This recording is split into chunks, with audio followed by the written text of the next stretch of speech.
The sky turned red on a quiet Tuesday morning. Captain Jae-ho of the Korean Air Force was enjoying his day off, sipping coffee on his balcony in Seoul. He looked up and saw strange lights in the sky. At first, he thought they were planes, but they moved too fast and in odd ways. Suddenly, a loud boom shook the city. Jae-ho spilled his coffee as he jumped to his feet. More booms followed, and he saw huge ships appear from nowhere. They were like nothing he had ever seen before. People in the streets below started to scream and run. Cars crashed into each other as drivers tried to escape. Jae-ho's phone rang. It was his commander. "Captain Jae-ho, get to the base now. We're under attack." Jae-ho didn't waste time. He grabbed his keys and ran to his car. As he drove, he saw chaos everywhere. The alien ships were firing strange beams that turned buildings to dust. People were running in all directions, not knowing where to go. At the airbase, planes were already taking off. Jae-ho ran to his fighter jet. His hand shook as he put on his helmet. He had trained for many things, but not this. Not aliens. "This is not a drill," said the voice on the radio. "Unknown forces are attacking major cities worldwide. Defend the skies at all costs." Jae-ho's jet roared to life. He took off, joining other pilots in the air. The alien ships were huge up close. They seemed to ignore the fighter jets at first, focusing on destroying the city below. "This is Red Leader," Jae-ho said to his squad. "Form up and prepare to engage." They fired missiles at the closest alien ship. The explosions looked big, but when the smoke cleared, the ship didn't have a scratch. It turned towards them, a large cannon glowing on its side. "Evasive maneuvers," Jae-ho yelled.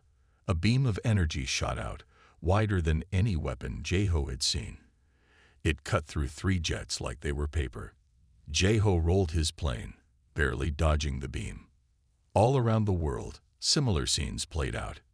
In New York, the Statue of Liberty fell as aliens landed in the harbor. In Moscow, tanks fired at alien ground troops, but their shells bounced off strange shields. In Rio de Janeiro, people watched in horror as the Christ the Redeemer statue crumbled under alien fire.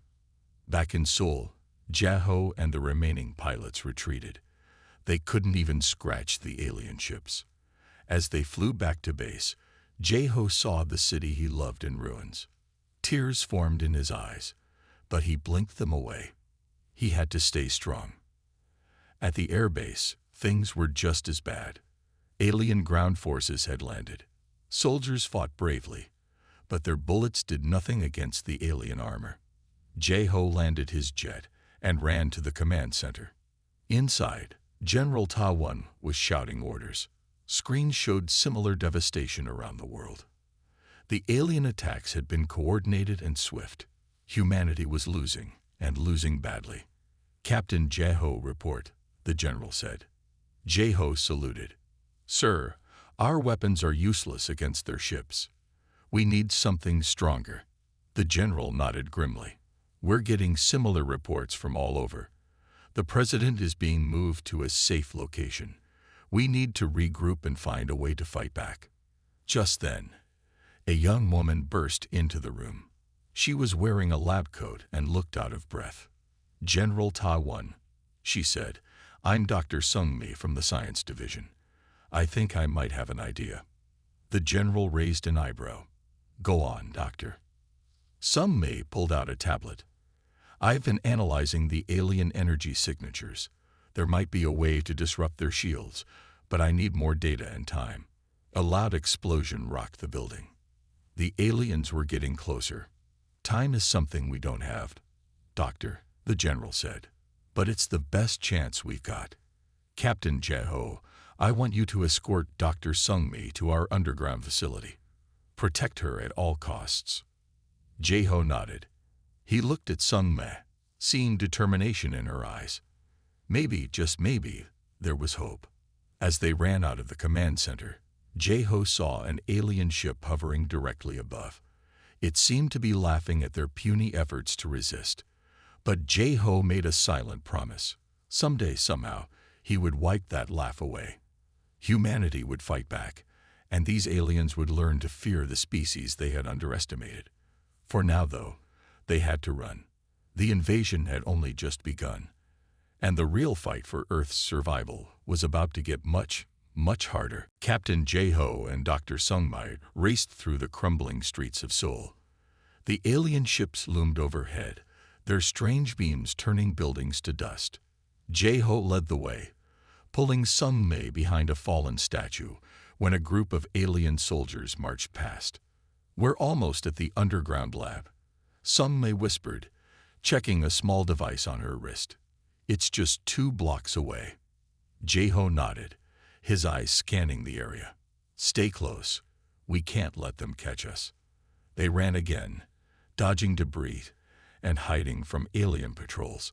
Finally, they reached a small, unmarked building. Sungmai pressed her hand against a hidden panel, and a secret door slid open. They rushed inside just as an alien ship passed overhead. The underground lab was a hive of activity. Scientists and military personnel rushed around, working on various projects.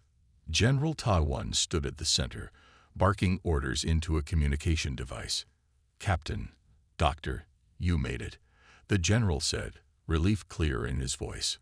"What's the situation up there?" J-Ho's face was grim. "It's bad, sir. The aliens are everywhere. Our weapons don't even scratch them." Sungmai stepped forward, her eyes bright with determination. "But I think I can change that. General, I need access to all our data on the alien technology." While Sungmai got to work, J-Ho joined the general at the command center. Screens showed similar scenes of destruction from around the world. New York was in flames, London had fallen silent, and Tokyo was under siege. "What about the world leaders?" J-Ho asked. The general's face was tired and drawn. "We've lost contact with many of them. The ones we can reach are trying to coordinate a global response, but it's chaos out there." Just then, a young soldier burst into the room. "Sir, we've got a transmission from the alien ships. They're broadcasting on all frequencies." The main screen flickered to life, showing a strange, alien face. Its skin was pale green, with large black eyes that seemed to stare right through them. "Humans." The alien spoke, its voice oddly melodic. "We are the Cricks. Your planet is now under our control. Resistance is futile. Surrender, and you may live as our servants. Continue to fight, and you will be eliminated." The transmission cut off, leaving the room in stunned silence. General Ta-1 was the first to speak. "Well, at least we know what to call them now. The Cricks." He turned to the others. "This changes nothing. We fight on." A cheer went up from the gathered humans. They might be outgunned, but they weren't going to give up. Over the next few days, pockets of resistance formed around the world. In the mountains of Switzerland, a group of scientists and engineers worked on modifying human weapons. In the Amazon rainforest, indigenous tribes used their knowledge of the land to hide refugees and launch surprise attacks on Cricks patrols. Back in the Seoul underground lab, Sungmai worked tirelessly. J-Ho brought her food and made sure she rested, even if just for a few hours. "I think I'm onto something," Sungmai said on the 3rd day, her eyes red from lack of sleep. "The Cricks ships emit a specific energy frequency. If we can match it and reverse the polarity, we might be able to disrupt their shields." J-Ho smiled for the first time in days. "That's great news. How long until we can test it?" Sungmai's face fell. "That's the problem. We need more data, and for that, we need to get close to one of their ships." J-Ho stood up straight, a plan forming in his mind. "Leave that to me." He went to General Ta-1 with a daring proposal. They would launch a small volunteer force to distract the Cricks, while J-Ho flew Sungmai close to one of the alien ships in a modified stealth jet. The general listened, then nodded slowly. "It's risky, but it might be our only chance. Do it." As they prepared for the mission, news came in from around the world. The Cricks were setting up huge structures in major cities, possibly preparing for long-term occupation. But humanity wasn't giving up. Guerrilla attacks were increasing, and in some places, humans had even managed to bring down smaller Cricks vessels. Jae-ho looked at Sung-mi as they boarded the stealth jet, ready to make history. Sung-mi nodded, clutching her equipment. Let's show these Cricks what humans are really made of. As they took off into the night sky, Jae-ho felt a glimmer of hope. The Cricks might have laughed at human resistance at first, but they were about to learn that humans don't go down without a fight. And who knows? Maybe soon, it would be the Cricks running in fear. The night sky was filled with stars as Jae-ho's stealth jet took off. Next to him, Sung-mi checked her equipment one last time. They were about to fly right into the heart of danger. Remember, Jae-ho said, we just need to get close enough for your sensors to work. Then we get out fast. Sung-mi nodded, her face serious. I understand. Let's do this. As they flew towards Seoul, they saw the city lights below, dimmer than before, but still there. Humans were survivors, holding on even in the darkest times. Suddenly, a massive Crick ship appeared ahead. It was bigger than anything Jae-ho had ever seen, like a floating metal mountain. That's our target, Sung-mi said, her voice shaky but determined. Jae-ho took a deep breath and flew closer. The Crick ship didn't seem to notice them. Their stealth technology was working, for now. Just then, explosions lit up the sky behind them. The distraction team was in action, drawing the Cricks' attention away from Jae-ho and Sung-mi. We're in position, Jae-ho said. Start your scans. Sung-mi's fingers flew over her equipment. Numbers and graphs flashed on her screen.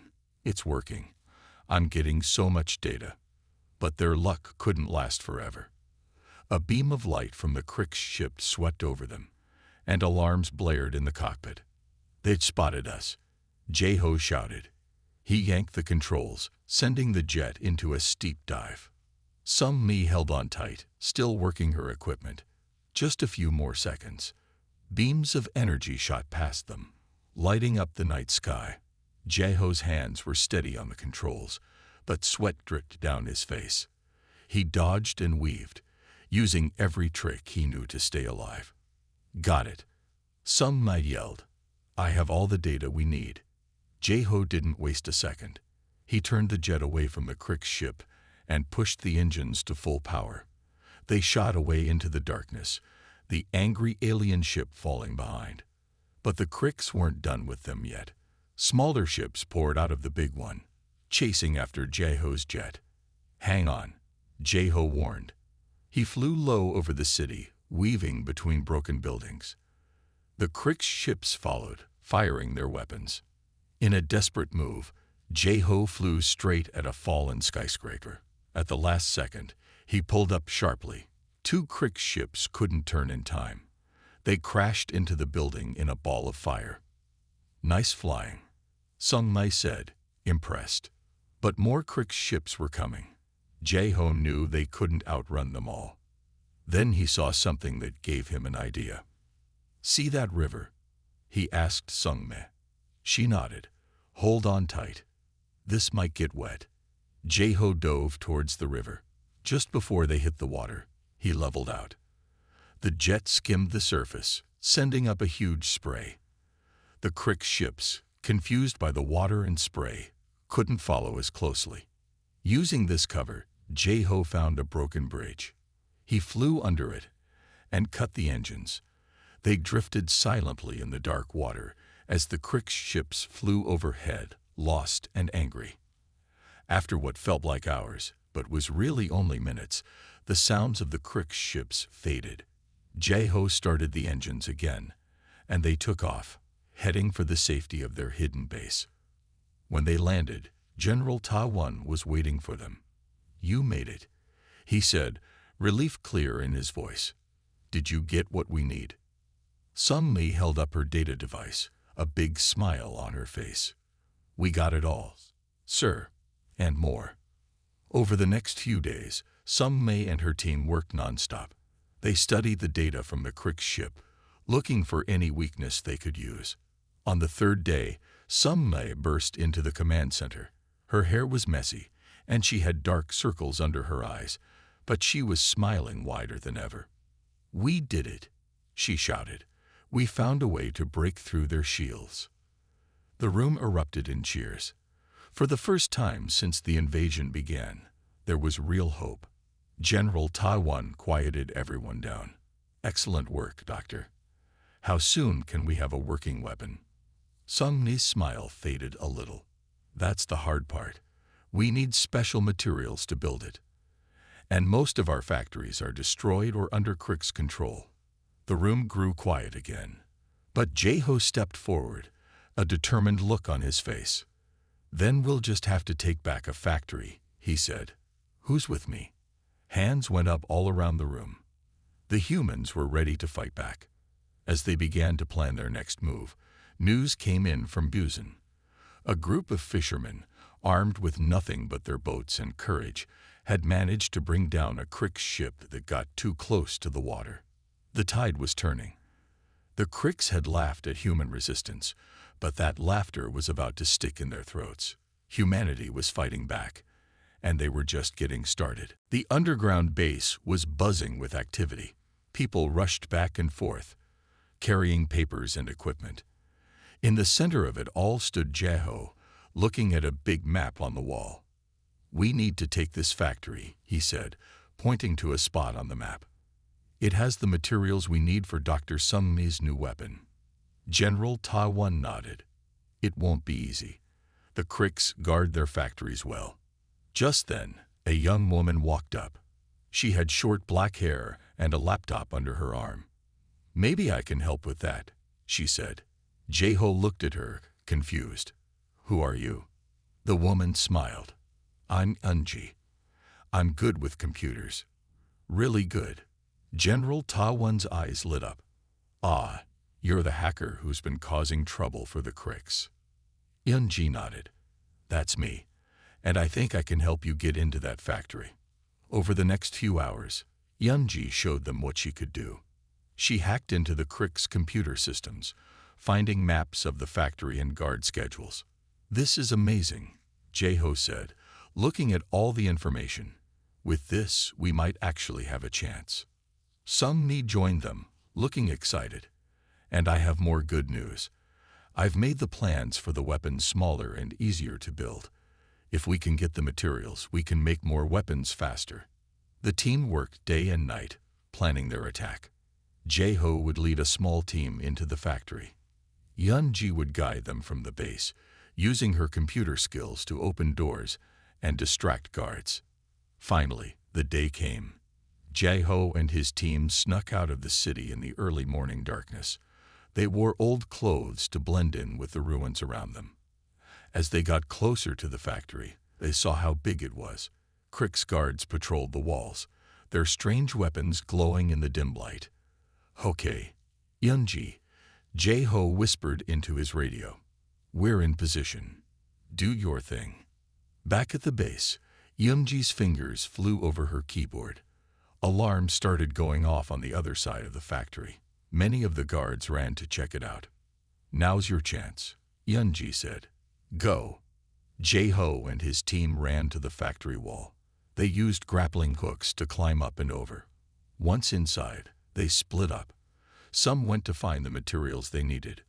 Others planted small bombs to destroy the factory when they left. Everything was going well until one of Jae-ho's team members tripped and fell. The noise alerted a nearby Crick's guard. "Intruders," the alien yelled in its strange voice. Suddenly, the whole factory was awake. Alarms blared and lights flashed. Jae-ho and his team ran, dodging energy beams from Crick's weapons. "Eunji," Jae-ho shouted into his radio. "We need help." Eunji worked faster than ever. She turned off lights, locked doors behind the team, and even made some Crick's weapons stop working. Finally, Jae-ho and his team made it out of the factory. They jumped into their hidden trucks and sped away. Behind them, the bombs they planted went off. The factory exploded in a huge fireball. When they got back to the base, everyone cheered. They had done it. They had the materials they needed and had destroyed a Crix factory too. Sung Mai ran up to Jeho, her eyes shining. With these materials, we can start making the new weapons right away. Over the next few weeks, the resistance grew stronger. They made more weapons and planned more attacks. All over the world, humans fought back against the Crix. In Australia, people used the vast deserts to hide and launch surprise attacks. In Canada, fighters used the cold weather to their advantage, attacking Crix who weren't used to the snow. One day, Yunji made an exciting discovery. "I found a way to talk to resistance groups all over the world," she said. "We can share information and plan attacks together." This was a big change. Now, instead of small groups fighting alone, humans everywhere could work together. The Crix noticed the change too. They stopped laughing at human resistance. Now, they looked worried. They sent more guards to their bases and ships. They knew the humans were up to something, but they didn't know what. Jeho looked at his team. Sung Mai with her brilliant mind, Yunji with her computer skills, and all the brave fighters. He felt proud and hopeful. "The Crix thought they had won," he said, "but they didn't know how strong humans can be when we work together. We're not just fighting back now. We're getting ready to take our planet back." Everyone cheered. The resistance wasn't just growing. It was becoming an army. And soon, very soon, it would be the Crix who were running in fear. The underground base was full of energy. People moved quickly, carrying new weapons and talking excitedly. In the main room, Jeho, Sung Mai, and Yunji stood around a big table covered with maps and plans. "It's time," Jeho said, his voice firm. "We're ready to strike back at the Crix." Sung Mai nodded, pointing to a map. "Our new weapons are ready. We've made enough to arm resistance groups all over the world." Yunji tapped on her computer.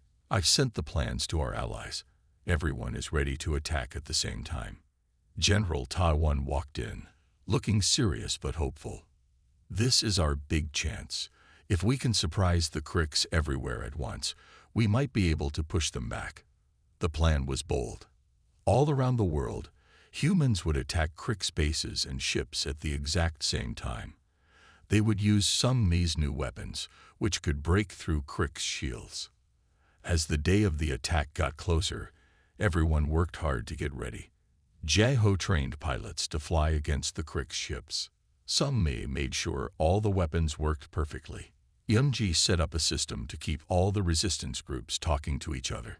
Finally, the day came. Jeho stood in front of a group of pilots. "Today, we take back our planet," he said. "The Crix think they've won, but we're about to show them how wrong they are." All around the world, resistance fighters got into position. They hid near Crix bases and under Crix ships, waiting for the signal. In the command center, Yunji watched the clock. 10 seconds, she said. Everyone held their breath. 5, 4, 3, 2, 1. Now. Suddenly, the whole world seemed to explode into action. In New York, fighters shot at Crix ships with the new weapons. The alien shields flickered and died, and the ships fell from the sky. In Cairo, people ran out of hiding and attacked a Crix base. The aliens were so surprised, they didn't know what to do. Soon, the humans had taken over the base. In Tokyo, a group led by Jeho flew towards the biggest Crix ship they had ever seen. It was like a floating city in the sky. But Jeho wasn't scared. He knew what their new weapons could do. "All fighters, ready your weapons," he said into his radio. "Fire when you have a clear shot." The human ships fired all at once. Beams of energy hit the Crix ship from all sides. At first, nothing seemed to happen. Then, with a sound like thunder, the ship's shields fell. It worked. Sung Mai shouted from the base, watching on a big screen. "Their shields are down." Jeho's voice came over the radio. "All fighters, attack. Take that ship down." The battle was fierce. The Crix fought back hard, but they were confused and scared. They had never expected the humans to have weapons that could hurt them. As the fight went on, Yunji got messages from all over the world. We've taken back Rio de Janeiro. The Cricks are running away from London. We've destroyed their base in Sydney. Hour after hour, the good news kept coming. Humans were winning battles everywhere. The Cricks were so busy trying to defend themselves, they couldn't help each other. Back in the command center, General Ta Wan watched in amazement. "I can't believe it," he said. "We're actually pushing them back." By the end of the day, the world had changed. The Cricks were no longer in control. They had lost many ships and bases. For the first time since they arrived, the aliens were the ones running and hiding. That night, people all over Earth celebrated. They came out of hiding, cheering and hugging each other. The Cricks weren't gone yet, but now everyone knew they could be beaten. In Seoul, Jae-ho landed his ship and jumped out. Sung-nae and Yeonjae ran to meet him, all of them smiling and laughing. "We did it," Jae-ho said, hugging them both. "We really did it." Sung-nae nodded, her eyes shining. "This is just the beginning. We won't stop until Earth is free." Yeonji grinned, holding up her computer. "And I've got some interesting data from the Crick ships we took down. I think we can use it to find their main base." As they walked back to the command center, Jae-ho looked up at the sky. For the first time in months, he saw stars instead of Crick's ships. He smiled to himself. The Cricks had laughed at human resistance, but now they were the ones running in fear, and humanity was just getting started. A week after the big attack, Jae-ho stood on top of a tall building in Seoul. He looked out at the city. Many buildings were still broken, but he could see people in the streets. They were cleaning up and helping each other. It made him feel proud. Sung-nae walked up next to him. "It's good to see people outside again," she said. Jae-ho nodded. "Yes, but we can't relax yet. The Cricks are still out there." They went back to the command center. Yeonji was there, typing fast on her computer. She looked up when they came in.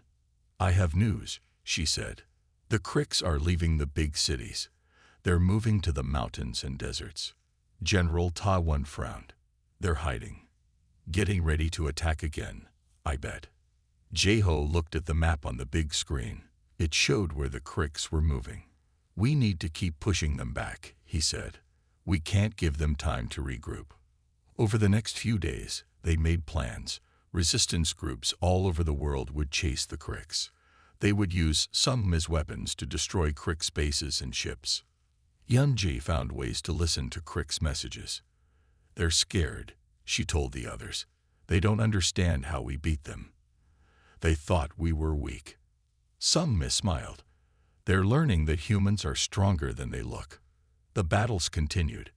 In the Rocky Mountains, human fighters used the terrain to surprise Crick's troops. In the Sahara Desert, people who knew the land well led attacks on Crick's hiding places. Every day, there was news of another human victory. Jae-ho led many attacks himself. He flew his ship bravely, showing others how to fight the Cricks in the air. One day, Yeonji made an exciting discovery. "I found their main ship," she said. "It's hiding behind the moon." Everyone gathered around her computer. They saw a huge Crick ship, bigger than any they had seen before. "That must be where their leaders are," Jae-ho said. "If we can destroy that ship, we might end this war." But General Ta Wan looked worried. "It's too far away. Our ships can't fly to the moon." Sung-nae had been quiet, thinking hard. Now she spoke up. "Maybe they don't have to," she said. "I have an idea." She explained her plan. They would use the biggest radio dishes on Earth to send a special signal to the moon. This signal would carry the same energy as their weapons. It could destroy the Crick ship from far away. It was a bold plan. No one had ever tried anything like it before, but after everything humans had done, they were ready to try. For the next month, people all over Earth worked together. They built huge radio dishes and connected them all. Sung-nae and her team worked day and night, to make the signal strong enough. Finally, they were ready. Jaho, Sung Mei, Yunji, and General Tadwan stood in the main control room. People from all over the world watched on video calls. "This is it," Jaho said. "Our chance to end this war." Sung Mei nodded. "Yunji, are you ready?" Yunji gave a thumbs up. "Ready. I'm watching the Krix ship now." General Taiwan looked at everyone. "Let's do this. For Earth." Sung Mei pressed a big red button. The radio dishes all over the world turned towards the moon. They sent out a powerful signal, stronger than anything humans had ever made before. For a moment, nothing happened. Then, Yunji shouted, "Look!" On the screen, they saw the huge Krix ship start to shake. Lights flickered all over it. Then, with a flash so bright it lit up the moon, the ship exploded. The room was quiet for a second. Then everyone started cheering. Jae-ho hugged Sung Mei and Yunji. General Ta-won had tears in his eyes. All over the world, people celebrated. The Krix leaders were gone. Without them, the other Krix didn't know what to do. Over the next few days, many Krix ships tried to leave Earth. Some escaped, but many were shot down. The ones that were left started to surrender. Jae-ho stood with his friends, watching the sun rise over Seoul. For the first time in a long time, there were no Krix ships in the sky. "We did it," he said softly. "We saved our world." Sung Mi smiled. "And we showed the universe how strong humans can be." Yunji laughed. "I bet the Krix aren't laughing now. They're the ones running in fear." As they looked out at the new day, they knew Earth had changed. Humans had faced the greatest threat in their history, and they had won. Whatever came next, they would face it together, stronger than ever before. 1 year had passed since the big Krix ship exploded behind the moon. Earth was changing. People were rebuilding their cities and their lives. The world felt different now, but in a good way.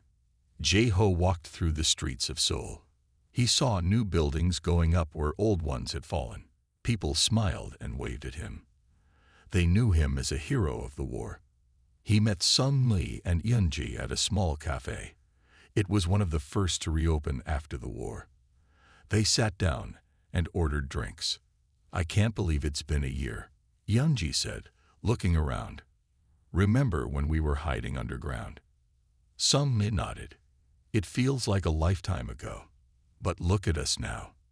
They talked about the changes they had seen. Most of the Krix were gone now. Some had escaped in their ships. Others had surrendered. The ones who surrendered were being held in special camps. People were still trying to decide what to do with them. "I heard some scientists want to study the Krix technology," Sung Mi said. "They think it could help us explore space." Jae-ho looked thoughtful. "Maybe someday we'll be the ones visiting other planets. But this time, as friends, not invaders." As they talked, they saw a group of people walking by. They were from many different countries. After the war, people from all over the world came to help rebuild. It didn't matter where you were from anymore. Everyone worked together. Later that day, Jae-ho went to a meeting with General Ta-won and other leaders. They gathered in a big room in the new government building. "We've made great progress," the general said, "but we still have work to do." They talked about the remaining Krix on Earth. Some humans wanted to punish them. Others thought they should try to make peace. Jae-ho spoke up. "We won because we worked together. Maybe we can teach the Krix about cooperation too." It was a hard idea for some people to accept. The Krix had hurt many humans, but Jae-ho remembered how the war started. The Krix thought humans were weak. They didn't understand us. Maybe now was the time to show them who we really were. After the meeting, Jae-ho went to visit a special place. It was a park built to remember the war. In the center was a big statue. It showed people from all over the world standing together. At their feet were broken pieces of Krix weapons. As he looked at the statue, a young girl came up to him. "Are you really Captain Jae-ho?" she asked, her eyes wide. Jae-ho smiled and knelt down to talk to her. "I am. What's your name?" "I'm Min Seo," she said. "I want to be a pilot like you when I grow up." Jeho felt happy hearing this. During the war, children were always scared. Now they had dreams again. "I'm sure you'll be a great pilot, Min Seo," he said. "But remember, the most important thing is to help others. That's what makes us strong." That evening, there was a big celebration in the city. It was to mark 1 year since the end of the war. People from all over the world joined in. There was music and food from many cultures. Jeho stood on a stage with Sun Mai, Yunji, and other heroes of the war. They looked out at the huge crowd. People were laughing and dancing. Children played without fear. It was a beautiful sight. General Ta Wan stepped up to a microphone. "1 year ago," he said, "we faced the greatest threat in human history. The Kricks thought they could easily defeat us. They laughed at our resistance. The crowd grew quiet, listening. But we showed them the true strength of humanity," the general continued. "We fought back. We worked together. And in the end, it was the Kricks who ran in fear." Everyone cheered. Jeho looked at his friends, smiling. They had been through so much together. As fireworks lit up the sky, Jeho thought about the future. Earth had changed. Humans had changed. They had faced a terrible enemy and won. Now they were stronger, more united than ever before. Whatever challenges came next, Jeho knew that humans would face them together. The Kricks had taught them an important lesson. When people work together, they can overcome anything. The future was bright, and it belonged to all of humanity.